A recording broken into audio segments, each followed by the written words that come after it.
Pernah nggak nih teman-teman mungkin lihat konten di sosial media yang ngajarin cara bikin 50, 30, dan 20 dari sisi budget.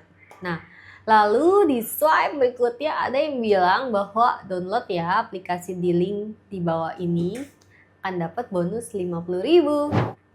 Artinya apa nih teman-teman? Artinya makin banyak orang yang pakai produk keuangan, tetapi literasinya itu tidak naik secepat inklusi. Resikonya orang bisa gunakan produk tanpa paham cara kerja dan resikonya. Wah, resikonya nih teman-teman, keputusan finansial itu jadi didorong sama sales pitch, bukan edukasi. Nah, di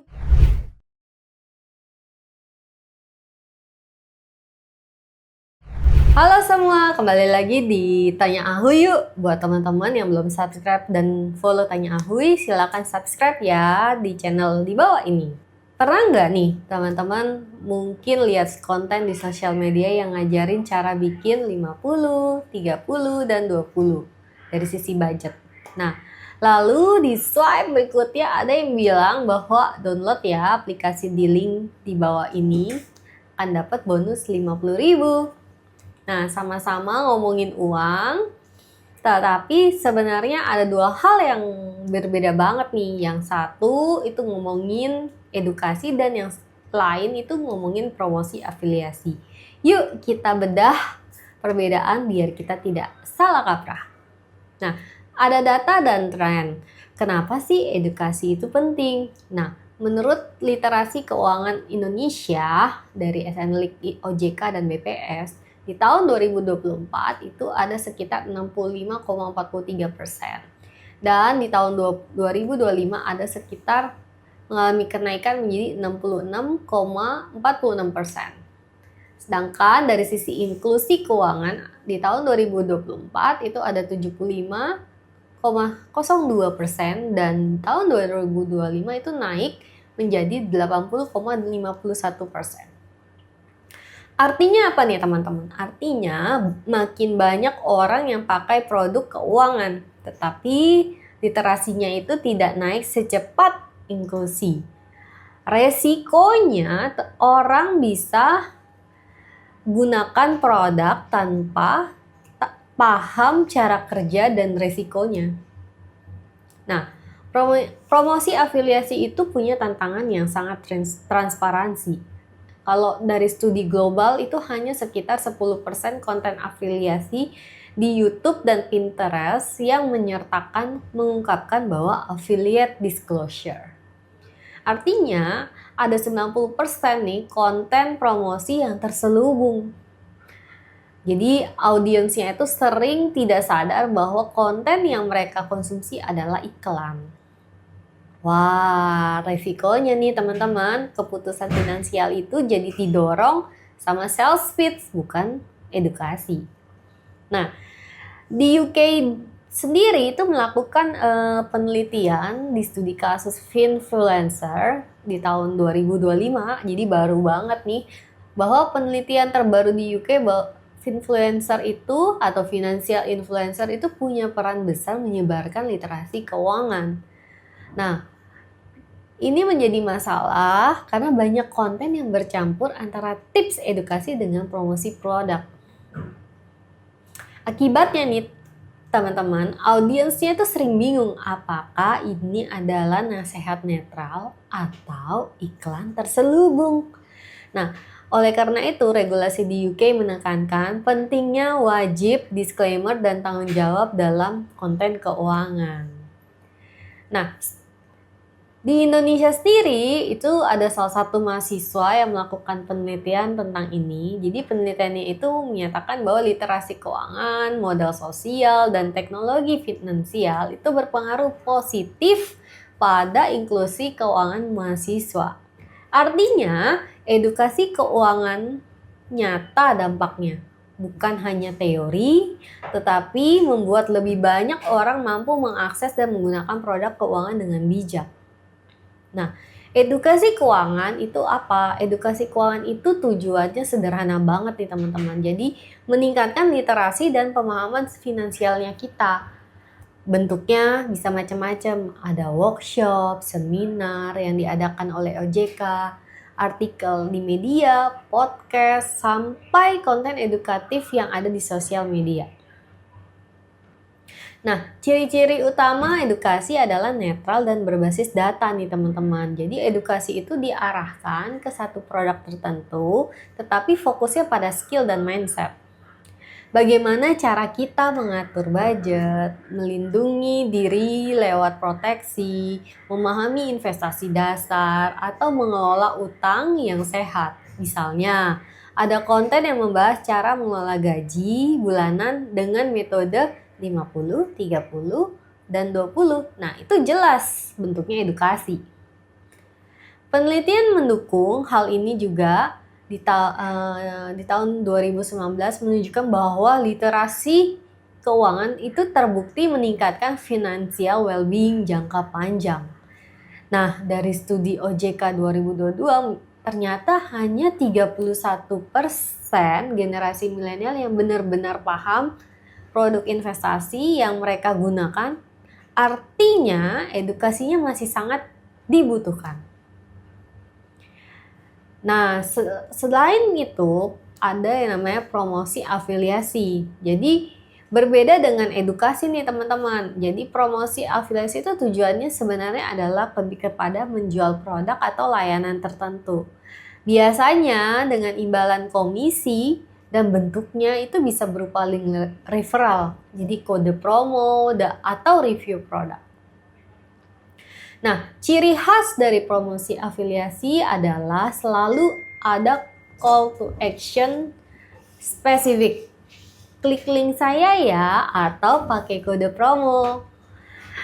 Ujungnya adalah transaksi, bukan sekedar pemahaman. Dan tentu aja nih, kreator dan influencer itu mendapatkan insentif atau promosi dari setiap transaksi. Contoh, jadi downloadlah aplikasi investasi X. Nah, lewat link saya ya, nanti kamu akan dapat bonus 50.000. Nah, ini jelas pasti promosi afiliasi. Riset ini juga mendukung menurut Nielsen di tahun 2021 bahwa 88% nih teman-teman konsumen itu percaya rekomendasi orang lain, termasuk influencer. Karena itu banyak perusahaan yang memanfaatkan afiliasi dengan cara promosi karena dianggap lebih meyakinkan daripada iklan biasa. Nah, sudah hampir di ujung nih teman-teman. Jadi teman-teman, beda ya dengan jelas antara edukasi keuangan dengan promosi afiliasi. Edukasi itu ingin membekali kita dengan ilmu agar kita bisa mengambil keputusan finansial yang tepat. Sedangkan afiliasi ingin mendorong kita untuk mengambil aksi membeli produk tertentu. Jadi teman-teman, bedanya jelas banget ya antara edukasi keuangan dengan promosi afiliasi. Edukasi ini ingin membekali kita dengan ilmu agar kita tuh mengambil keputusan finansial dengan tepat. Sedangkan afiliasi yang mendorong kita untuk membeli satu produk tertentu. Nah, keduanya tuh boleh aja sih sebenarnya berdampingan. Tetapi kita sebagai konsumen harus bisa membedakan apakah yang kita tonton ini sedang mengedukasi atau sedang mengajak kita untuk membeli satu produk. Contoh, misalnya edukasi keuangan. Di video YouTube mungkin ada cara bikin darurat 6 kali pengeluaran bulanan. Nah, ada juga artikel yang membahas deposito versus obligasi versus saham, yang mana cocok untuk pemula.